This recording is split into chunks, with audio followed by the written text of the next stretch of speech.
They're very brief. One is a woman helping her daughter cook, and it shows you what not to do and what to do. And also I'm going to show you a scene of how quickly fire spreads, as well as why we never put water on a grease fire. And then I'll do a race through our PowerPoint, because I understand that you want to have lunch your shoes with grips, take the handrail. If you use a bath mat with the suction cups, get rid of that and use the decals that stick right onto the tub, because those bath mats are a major hazard. There are seniors that go to the hospital almost every day because those grips will suddenly lose and you will go flying. Night lights are also great. Okay, our three main themes are prevention, detection, and escape. We're going to concentrate on smoke and CO alarms. Okay, so firefighters do a lot of different jobs. I'm in the prevention division. I'm an inspector and an educator with an engineering background. Obviously, when you think about firefighter, you think of people on the trucks, but we have a lot of different divisions. Okay, most fires happen at home. Okay, so we have a picture of a high-rise and a single-family dwelling. So because this is interactive, who thinks, where are you safer, in a single-family dwelling? Raise your hands if you think you're safer there. Okay, so about 2 or 3. Okay, hi. So it's also a good idea, which isn't part of the law, but a good idea if you live in a house, to have one in every single bedroom. But you'd have to buy those yourself if you live in a building, because they won't supply those. Okay? It's not that loud. You're going to hear the smoke alarm sound and then the CO. So it's just one little test, and here we go. So there's the smoke alarm. Yeah, okay. So 3 beeps, a pause and 3 beeps, wakes up your brain. There's your CO alarm. And 3 more quick beeps. Okay, so those beeps are engineered to wake up your brain. If it was just a monotonous beep, you might not wake up. And as it is, there are 2 groups of people that don't usually wake up. Does anyone know who they are? Shout it out. Somebody that's deaf. Well, yeah, that would be, yeah. So it's a, yeah, the attack between a nuisance fire and a real fire. So 1 more year from now. The answer's on the board. So it's called the silent killer. It's a gas that's produced by things that burn. Your car, your gas furnace, your fireplace. You can't see it, you can't smell it, you can't taste it. Gives you a sore stomach like the flu and a headache. So all the symptoms of the flu without the fever. If your CO alarm goes off in your house, you need to get up right away, just like the smoke alarm. Get up and get out, knock on your neighbor's door and call 911. Do not waste any time investigating, and do not open any windows, just get out.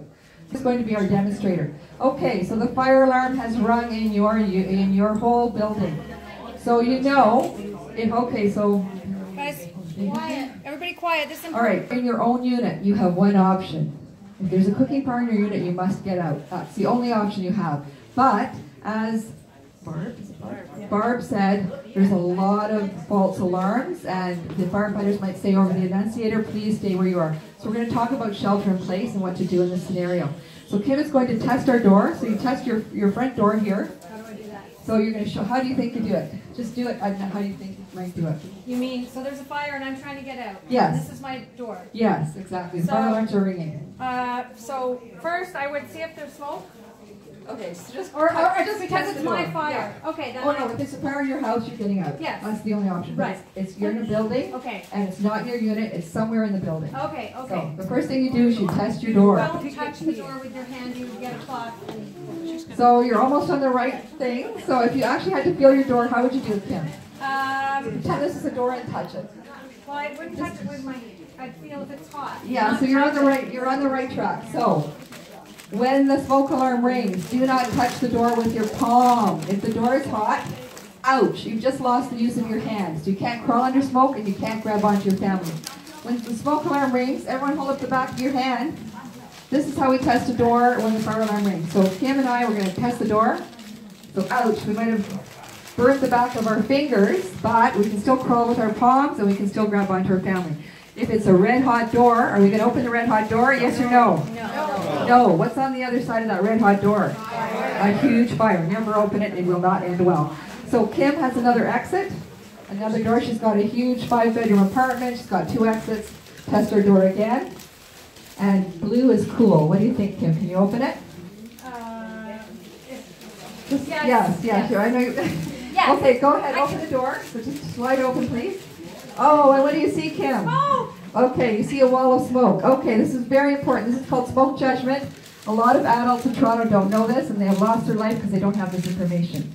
If you see a wall of smoke when you open your door, or if you see, can you just stand aside here, your open door? If you even see a midway amount of smoke, who thinks you're going to crawl under? Raise your hand. No. How about a little bit of smoke way up near the ceiling? Are you going to crawl under?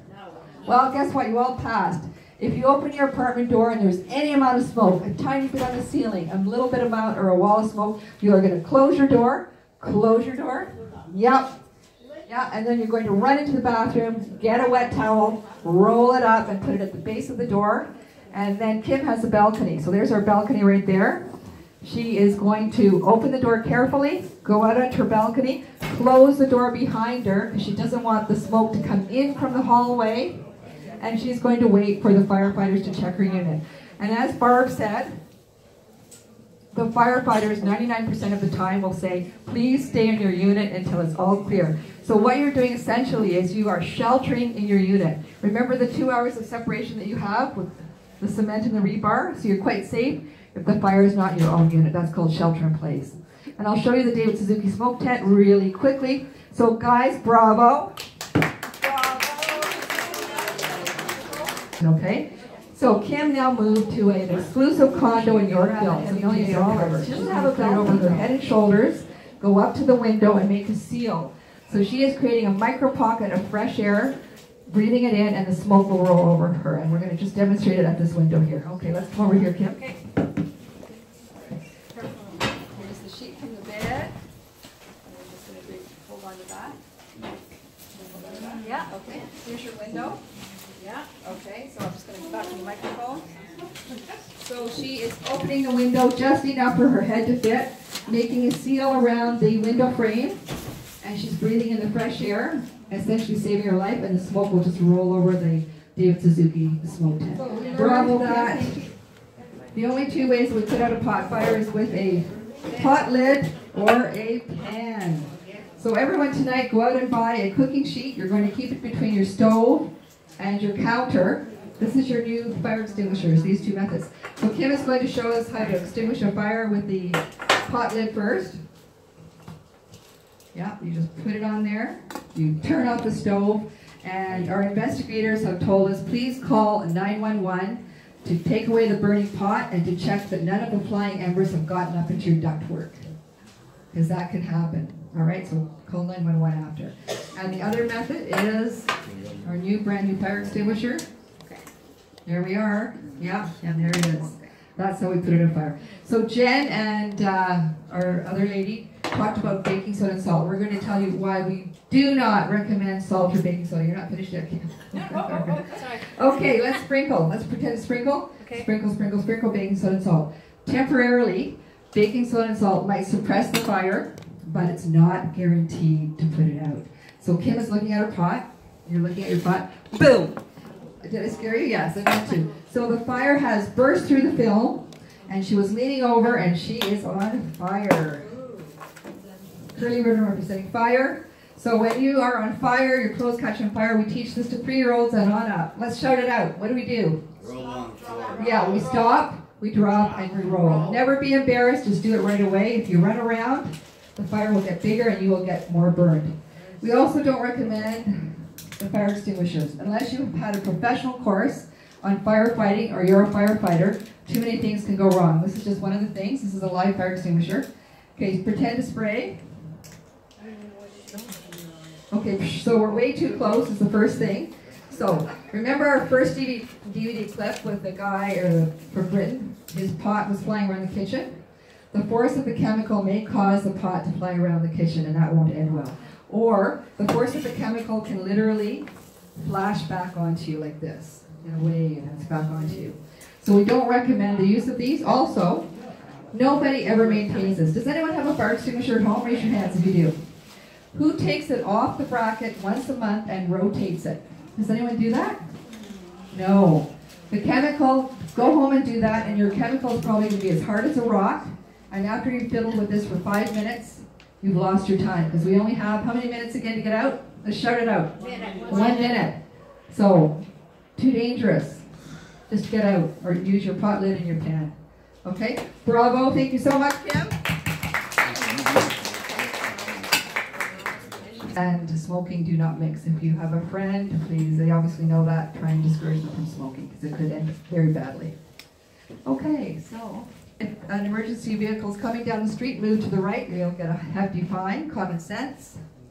Smokers' material, still the #1 cause of fires. If your grandchildren are coming over, hide your matches and lighters. Put them up high in a cupboard and lock it up. When I go and see a junior arsonist, I'll go into the home and I'll say, please get me the matches and lighters. They know every single time where they are. So lock them up in a high cupboard. There was just another heater fire the other day. The man's apartment caught on fire. It has to be 1 meter away from everything combustible, including yourself, your clothes, your chairs, your drapes, and your rug. Put them on a hard surface because definitely they can catch on fire. Turn them off when you're going to bed. Dryer fires are very prevalent now. Please clean out your dryer lint. You have no idea how combustible that is. All your pipes should be cleaned about at least once a year. If you live in a building, tell the super. Paul Godfrey. Who's heard of Paul Godfrey? Yeah. So he had a beautiful home in Forest Hills. He also liked cats. So during Hanukkah, he had his menorah lit. Guess what the cat did? Jumped on the menorah, set the whole house on fire, starting with the curtains, and he no longer likes cats. That is a true story. So if you're going to use candles, use enclosed candle holders right over there. Kim's going to point to that. If it falls over, there's less likelihood to be a fire. The best thing are the light ups.